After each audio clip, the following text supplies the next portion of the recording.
I be honest with you for a moment? Can I be honest? I just want to be honest for a second here. I saw a few different posts the other day on social media, which I've actually gotten a little bit better about my social media kind of activity. Try to limit it a little bit. I just feel like things are oftentimes negative.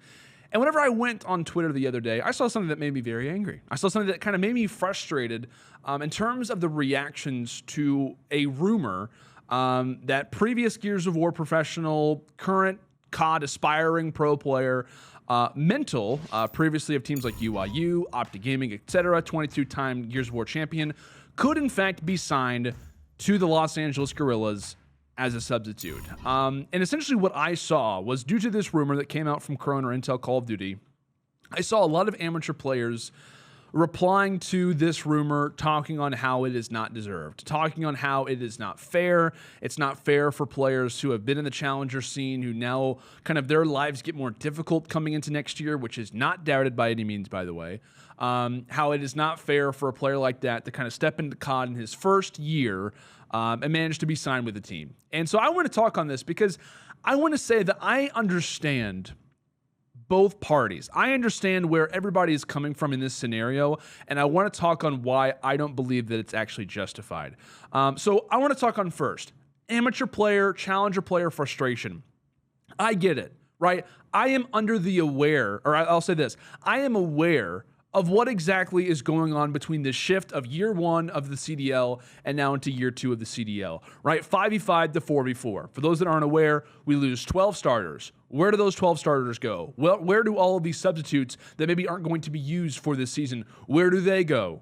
They're going to the Challengers division, right? So if you are a Challengers player, you are thinking throughout all of this season, hey, I am, right, if you're a Challenger player, your goal isn't to stay in Challengers. It is to move up to the CDL, right? It's to move up to a pro franchise starting position and to be competing in these home series, to be competing for a world championship at the end of the season, right? That is your goal. So now that we do change things up, we're adding more players from the CDL starting positions to now the challenger side. And now that we switch from 5v5 to 4v4, you're talking on different teams. You're talking on players having to change up positions. It is now more difficult after year one to make it into the ultimate goal for a lot of these guys.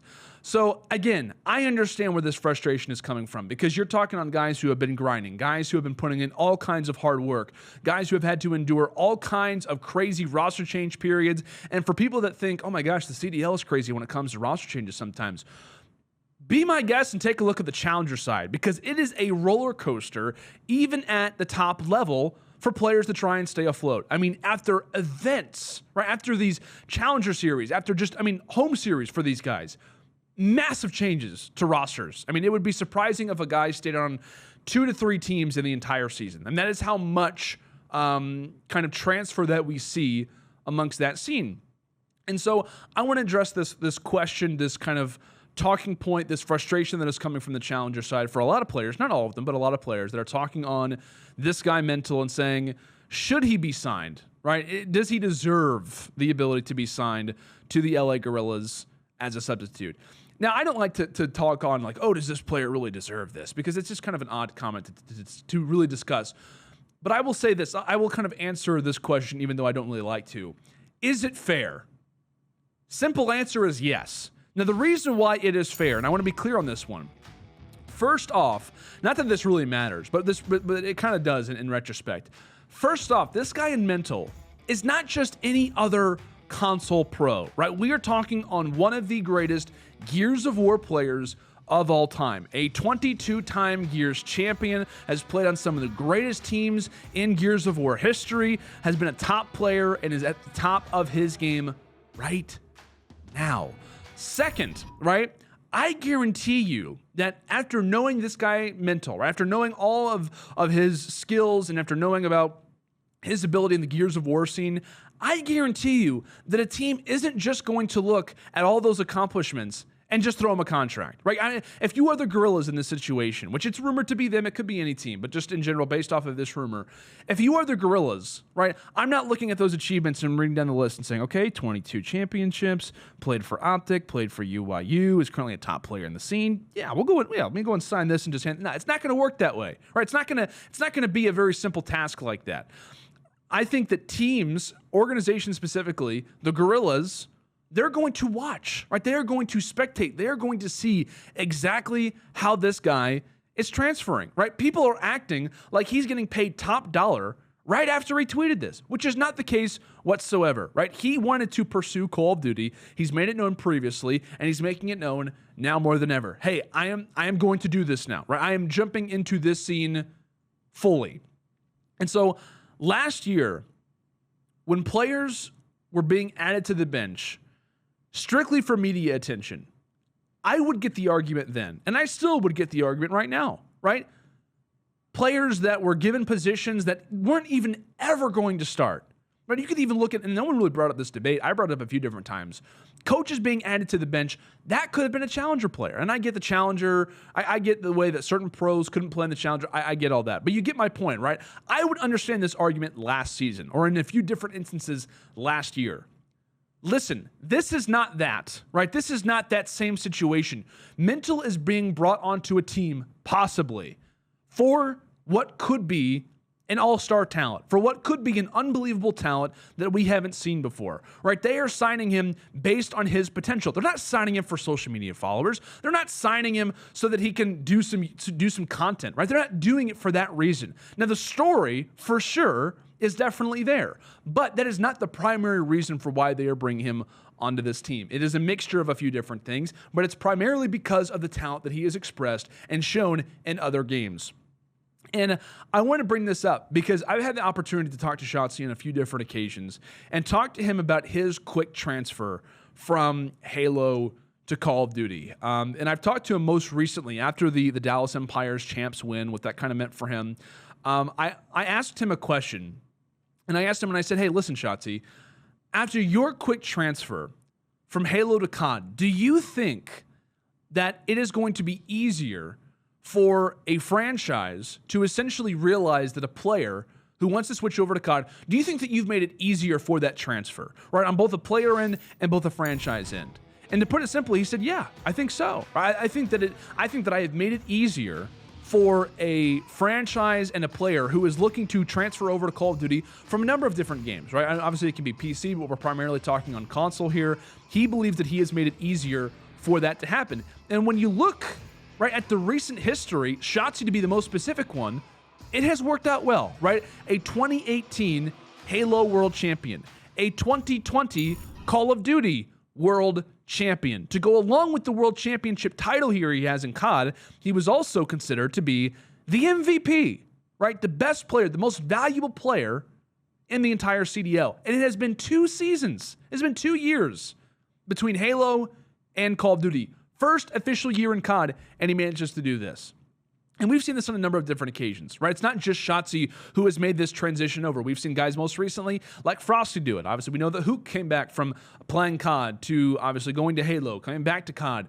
We've seen a number of different guys do this in the past. So we can even give, prior examples like Enable and like Formal, a number of different players, right? But I think that it is very interesting because franchises are now aware of what could be future talent. And this kind of goes beyond the idea of spectating challengers because, again, you can look at the challengers division and there is a ton of talent. There is no doubt about that, right? I've always been an advocate of that. And I think it has been more clear now more than ever the amount of talent that exists in the challenger scene. And there have been a number of different players, analysts who have kind of went on the record and said there are some challenger teams that could beat some CDL teams. And I believe that.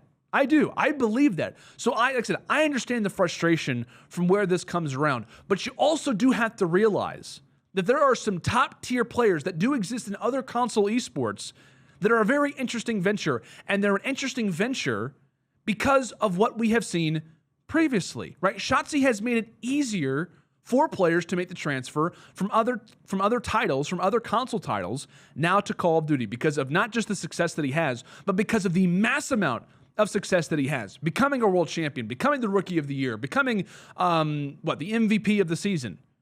And the one thing that Shotzi had brought up to me was that the primary reason for his breakout year is because of the players that were put around him. Right? It was because of Clayster, because of Krim, Illy, Hook. It was because of the team that he had around him. It was because of the players that he played with that helped him transfer over. And so I think that is going to be a big talking point for the future in the next 3, 4, 5 years down the line.